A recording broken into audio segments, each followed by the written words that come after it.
Hack4Future hackathon that we start off today. I'm sending greetings to you from Canberra, Australia.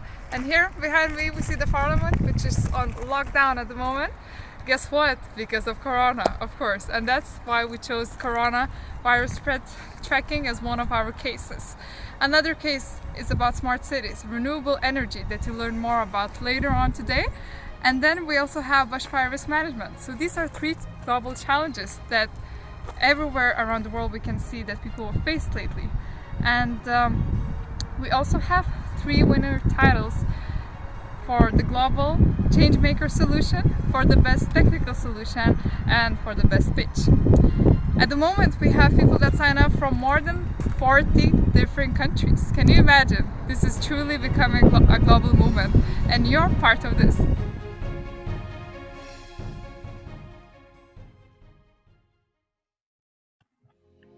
Hi everyone, my name's Taylor Rundell. I've worked as an economist here in Canberra for the last 4 years.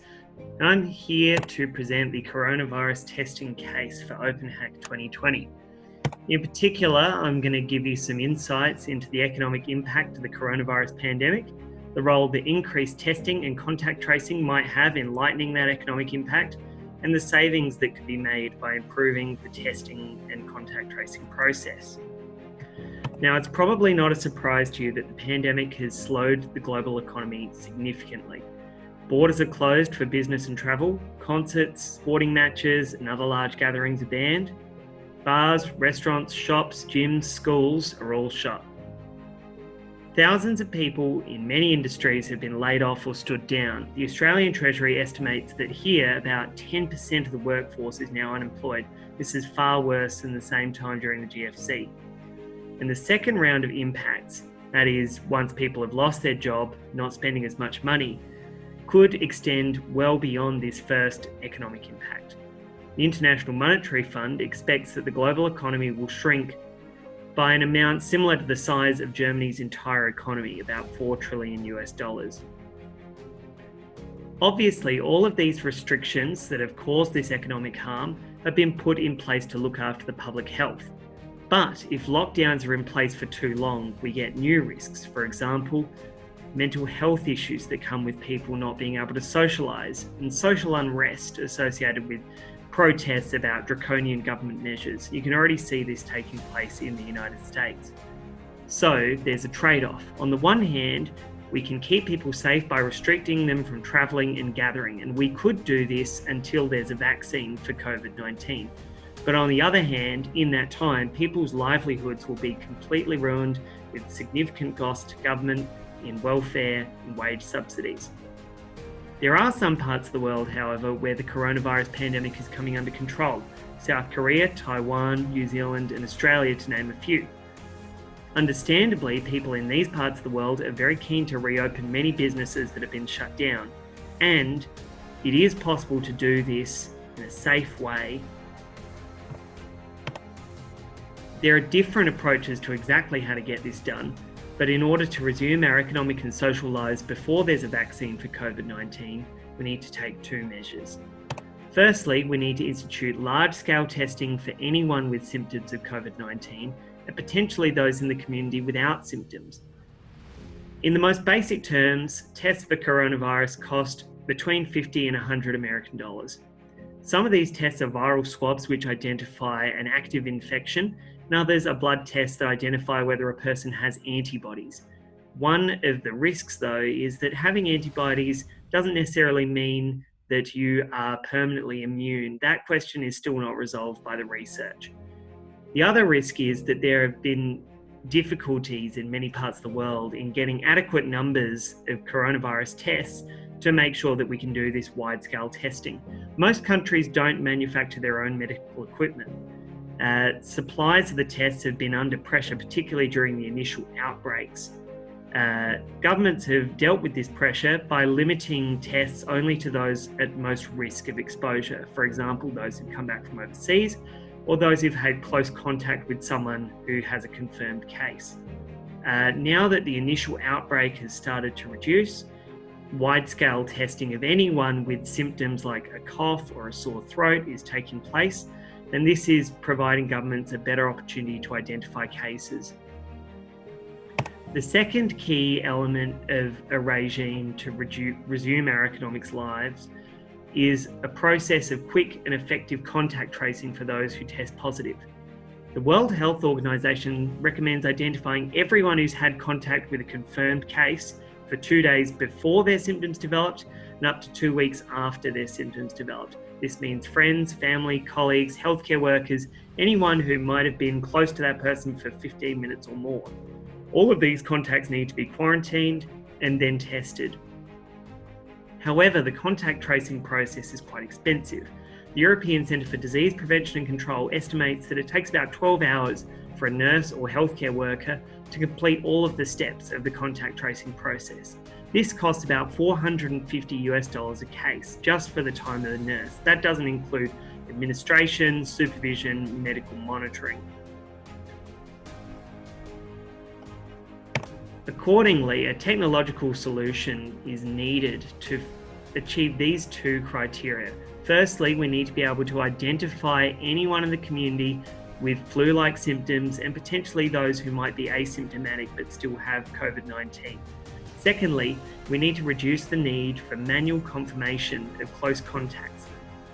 By doing this, we can reduce the costs of the contact tracing process while still ensuring that as many people can be identified in the community as possible if they have COVID-19. Good luck for the hack, and I can't wait to see the solutions that you come up with. So, thanks to Taylor, now we got some insights how, from economic point of view, coronavirus impacts society on the global level. What I want you to focus on is actually when it comes to providing solutions to the challenges defined in this coronavirus spread tracking case. You should focus on tracking the virus spread. So ideal solution would look something like together that we would create an application that would let us track any type of virus spread throughout the countries. Doesn't matter if it's one state or all around the world. It should work anywhere. It should be visualized in mapping conditions, and it also should be real-time data. Now, when it comes to real-time data registered on the app or any type of other implemented tool, you could keep in mind that it's important in order to make this as efficient as possible time-wise. Now we got all the days, 14 days for you to actually get tested and get confirmed with corona case. So that means that we want to track you down back 14 days before you got the virus, and also from that point on inform all the community around the areas that you've been that there was a case that was confirmed. So these are the main areas that you should focus on when developing it, and I wish you good luck, and make sure to use the expertise that we onboarded, especially for this hackathon when it comes to such challenges. So after doing some research with our team together across Australia, contacting different fire agencies, we came up across two different issues when it comes to fires. But first of all, you need to have in mind that we're talking not only about Australia, but world, right? So we had really harsh conditions last summer in Australia. So many fires, so much bushfires, and so little management that was actually in charge when it comes to real-time management. Another thing you should also keep in mind that we also had a lot of fires in Siberia, Amazons, and so on. So you can just Google bushfires worldwide and see what happened during the past couple of years. And when identifying what agencies are actually facing, what are the challenges, there's two that at least ACT provided us with. So the two challenges when it comes to bushfire risk management are, first of all, monitoring real-time impact to communities. That includes real-time alarms sent to community living around the area that is surrounded by fires. And this is important to highlight. It has to be done in real time because we already have so many apps that kind of provide you with data that you can see what already happened, how much it was burned down, but we don't have anything when it comes to predicting. In that case, you need to include predictions made upon forecast, humidity, fuel state, moisture, and so on. You'll have more details in the document provided for this case. Then, second challenge is about resource allocation in real time as well. So basically, which stations should act first, where we should allocate our water resources, where should we allocate other type of bushfire risk management resources needed to counter the fire immediately in emergency states. And that also includes checking the traffic roads, as well as checking what kind of resources we have in the area, which ones can be allocated immediately, and which ones takes time to transfer. So app that would help to do these predictions would be ideal solution for this challenge.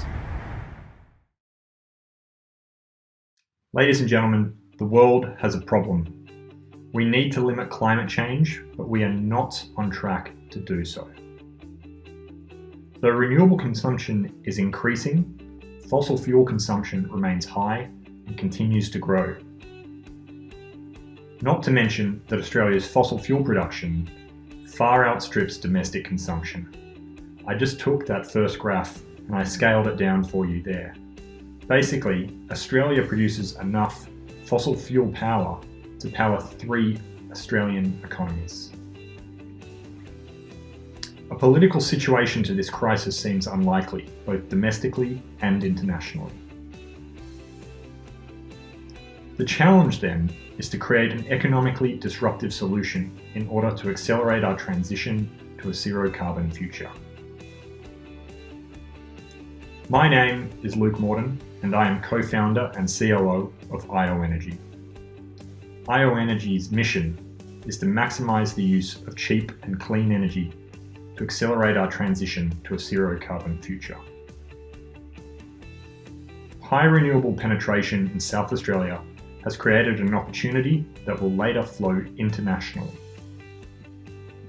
Solar generation is making daytime electricity significantly cheaper by undermining major cost drivers, specifically wholesale electricity costs and network costs. Revealing this to consumers can and will create a sustainable competitive advantage for solar. But people use less electricity during the day when solar is produced. We will solve that by dragging household consumption into that window. We will achieve this by controlling major appliances via Internet of Things technology. We have already proven the concept on a Bitcoin miner. We will deliver the effect with a series of complementary products that increasingly reduce your costs. First, we'll sign you up to a retail plan that is cost-reflective and exposes you to price volatility. Second, we'll use IoT technology to help you intelligently optimize your prices. And third, once you're achieving all your savings in the daytime, we'll have you extend them into the nighttime with battery technology. We have a strong cost leadership strategy and growth flywheel. And we have the following challenges for you that would assist in the completion of our mission. The first one is to develop an IoT air conditioning technology. The second is to calculate homeowners' future electricity cost savings. And the third is to determine the precise electricity consumption of home appliances. Let me explain. Challenge 1's problem is as follows. An abundance of solar generation in South Australia has created a window of extremely cheap and highly clean electricity distribution during the middle of the day. The greater the percentage of electricity usage that occurs during this time, the cheaper and cleaner that people's electricity consumption will be. There is a complication to this, however, in that most households use little electricity during the day because most people are out of the home. The heaviest home energy use is in the afternoons and evenings, particularly on hot summer days when people arrive home and turn on their air conditioners. But as solar generation declines into the afternoon and evening, this heavy demand must be catered to with expensive fossil fuel generation, driving up electricity prices. So long as people operate their air conditioners in this way, they will not be able to take advantage of cheap daytime electricity. If they pre-cool their houses, however, they will be. This raises a question. How might we enable that? Two possibilities are that people could manually activate their appliances from a distance, and also that the appliances could automatically operate themselves. Of those two, we prefer the automated solution, and that will need to account for four parameters. First, an activation trigger. When will the air conditioner turn on? Second, a deactivation trigger. When will the air conditioner turn off? Third, thermal efficiency of the space. Will the space reheat by the time the occupant returns? And fourth, personal preference. What temperature would the occupant like the home to be at? Challenge 2 is to calculate homeowners' future savings. We intend to reduce customers' costs by offering the lowest possible electricity prices through time of use pricing. To ensure that we can offer savings and convey that information to potential customers, we must be able to calculate the savings that will be achieved. This requires making a comparison between past and future costs. It's easy to collect the past cost data from bills, but it is necessary to calculate the future cost data with modelling. The most obvious way to do this for a time of use plan would be to multiply historic time of use data by future time of use prices. There is, however, a complication to implementing that in South Australia. Essentially, South Australia has not tracked people's time of use because it has employed flat pricing structures that made that information irrelevant. As such, the vast majority of South Australian homes have only got accumulation-based electricity meters. Smart meters that can match usage to time have been installed since December 2017, but the growth rate of that process is not high enough to adequately resolve the problem. Also, installing a smart meter is not a feasible solution because smart meters have a relatively high installation cost and would need to be installed for at least a year before they can produce the requisite data, which we actually want before we sign them up. So another method of determining savings is required. The question then is, how might that be done? Challenge 3 is to determine the precise electricity consumption of home appliances. We intend to reduce customers' costs through a combination of time of use pricing and IoT technologies. To ensure that we can maximize customers' savings as quickly as possible, we must be able to recommend which appliances would benefit the most from IoT upgrades. Knowing which appliances would benefit from IoT the most hinges on knowing three things. First, appliance energy efficiency. Second, intensity of appliance use. And third, potential flexibility of use. Knowing this will help us to understand each appliance's contribution to customer costs and whether that cost can be lowered with our IoT technology. There is a complication in doing this, however, as it is difficult to collect this information. Equipment manufacturers do release energy efficiency data with their products, but they can't provide the other data. And consumption data can be collected from smart meters. However, as it stands, that data exported effectively only identifies when and how much electricity is used.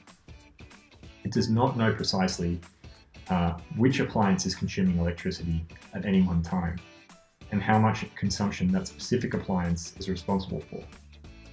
So this makes it difficult to know which interventions are likely to have the greatest payoff. The question that falls out of that scenario then is, how might we determine the electricity usage of individual appliances? Ladies and gentlemen, your assistance could help achieve the following. First, significant savings for millions of households. Second, the creation of a sustainable competitive advantage for solar power. Third, the financial collapse of fossil fuel power plants and their replacement with new renewable generators. And fourth, the creation of an exportable Australian technology product. We really appreciate that you've volunteered to be a part of GovHack and are going to support us in achieving our mission. Best of luck.